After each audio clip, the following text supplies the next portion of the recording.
2022년 초부터 미국 연준의 금리 인상이 지속되고 있습니다. 22년 1월 0.25%였던 미국 기준금리가 22년 3월 0.25% 인상을 시작으로 23년 7월까지 무려 11차례 연속으로 상승하였으며 이 중 0.5% 인상이 2회, 0.75% 인상이 무려 4회로 최근 연준은 금리 인상에 진심인 편입니다. 23년 9월 FOMC 회의에서 기준금리를 동결하기는 했으나 많은 사람들이 매파적 동결이라는 표현을 쓸 정도로 연준 위원들은 금리를 낮출 생각이 없어 보입니다. 이렇게 짧은 기간 동안 연준은 왜 지속적으로 금리를 올렸을까요?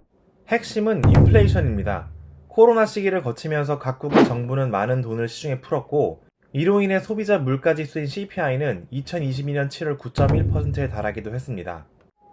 CPI가 9%까지 높아진 것은 1980년대 이후로 40년 만에 일어난 일입니다. 21년 페드는 이런 상황을 정확하게 예상하지 못했고 당시에만 해도 제롬 파월 의장은 인플레이션은 일시적인 현상이며 장기적으로는 인플레이션 목표치인 2%에 도달할 것이라고 생각했습니다. 이로 인해 인플레이션에 대한 대응이 늦어졌으며 사람들에게 많은 비난을 받았습니다. 코로나로 인해서 돈을 풀었고 이로 인해 인플레이션이 일어났으며 인플레이션을 해결하기 위해서 연준은 금리를 인상하고 높은 금리를 오랫동안 유지하려고 하고 있습니다. 즉 금리를 인상하면 인플레이션이 잡힌다는 건데 정확하게 금리를 인상하면 어떤 일이 벌어지는지 알아보기 위해서 오늘의 영상을 준비했습니다. 미국 연준이 금리를 인상하면 어떤 일이 벌어질까요? 일단 금리를 인상하면 돈을 빌리는 비용이 증가합니다. 즉 대출금리가 올라갑니다. 원래 1억을 빌려서 매달 이자로 50만 원을 냈었다고 가정한다면 금리가 올라가면 이 금액이 높아지기 때문에 소득이 늘지 않는다면 개인은 소비를 줄이게 되고 기업은 자금의 여유가 없다면 투자를 줄이게 됩니다. 이로 인해 물건을 구매하려는 욕구가 감소하기 때문에 인플레이션을 억제하게 되고 경제를 비교적 다운시키게 됩니다.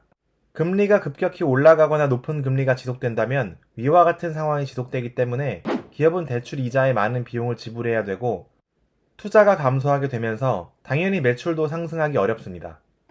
개인은 소비를 줄이려고 할 것이기 때문에 기업의 매출은 더 줄어들 가능성이 높습니다. 주가는 기업의 실질적인 성장 혹은 성장 가능성으로 상승하기 때문에 성장이 저해된다면 주가 또한 떨어지게 됩니다. 그래서 주식 투자자들은 금리의 변동을 항상 주의 깊게 살피게 되고 연준 위원들의 말 한마디를 귀담아 듣습니다. 채권 또한 금리에 직접적인 영향을 받습니다. 연준이 금리를 올리면 이미 발행되었던 채권의 가격이 떨어집니다. 앞으로 나올 채권에 더 많은 이자를 주기 때문이죠.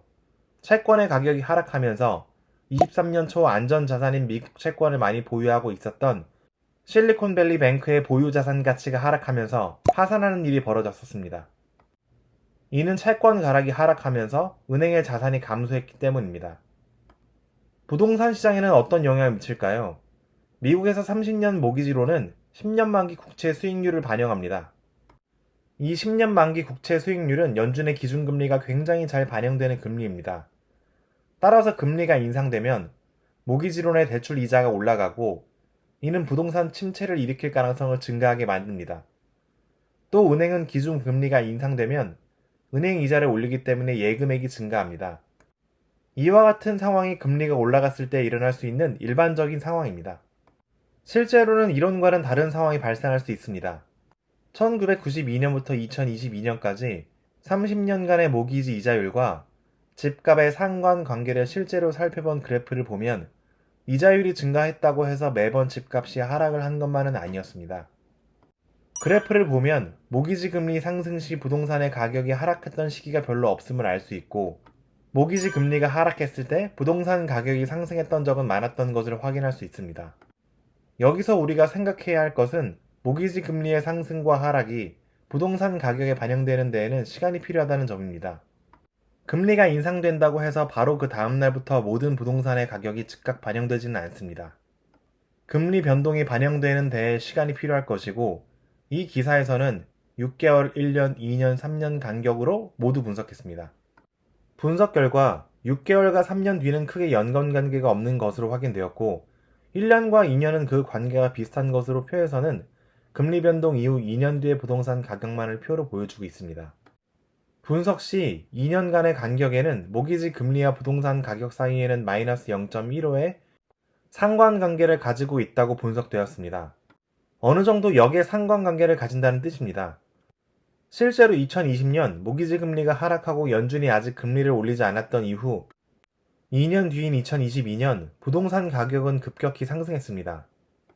모기지 금리가 상승하면 부동산 가격이 하락한다는 명제는 실제로 지난 30년간 금융위기 시기를 제외하고는 일어나지 않았습니다. 하지만 모기지 금리가 부동산 가격에 아무런 영향을 미치지 않는 것은 아닙니다. 금리 인상이 부동산 가격에 강력한 하락을 일으키지는 않았으나 부동산 가격 상승의 성장 속도는 억제하는 경향을 확실히 보여주고 있습니다. 1992년 이후 모기지 금리가 연 단위로 20% 이상 연속 2달 상승했던 적은 총 4회 있었고 그때마다 부동산 가격 상승은 억제되는 경향을 보여주었습니다. 즉, 지난 30년간 금리 인상이 직접적으로 부동산 가격의 심각한 하락을 불러일으킨 적은 없었으나 부동산 가격 상승의 성장률은 어느 정도 억제했었다고 볼 수 있습니다. 우리는 금리 인상이 어떤 영향을 미치는지 전체적으로 이해하고 실제로는 어떤 일이 일어났었는지 그리고 앞으로는 어떤 일이 일어날지를 알아야 합니다. 그런 노력을 통해서 모아진 데이터를 바탕으로 투자할 경우 우리는 좀 더 확신을 가지고 투자할 수 있을 것입니다. 오늘의 영상이 도움이 되었다면 구독, 좋아요, 알림 설정 부탁드립니다.